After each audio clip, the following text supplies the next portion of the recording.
Bouddhnath stupa is not only the largest stupa in Nepal, but also one of the largest stupas in the entire world. For centuries, Bouddhnath has been a centre of attraction of Tibetan Lama Buddhism in Nepal.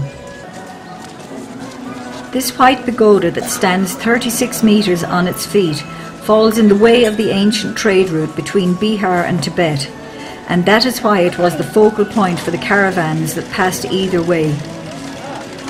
Tibetan merchants and hermits have rested and offered prayers here for many centuries. This place saw a major influx of refugees in the early 50s. It was the time when China redrew its boundaries and declared Tibet as its integral part. A mass exodus followed, and many of the refugees settled in the area around the Bouddhnath stupa. They established many gompas, and the Little Tibet of Nepal was born. This Little Tibet is still the best place in the valley to observe and study the Tibetan lifestyle.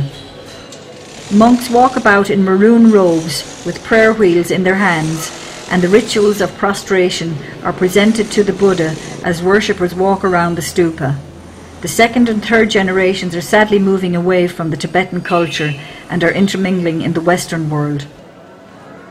Like all other monuments in Nepal, it is very difficult to zero in on one date of construction. Nevertheless, the majority of people believe that Bouddhnath was constructed in the 5th century. The stupa is said to entomb the remains of a Kashyap sage who is venerable both to Buddhists and Hindus. The area around the Bouddhnath stupa is a feast to the eyes, typical to all Tibetan Buddhist sites.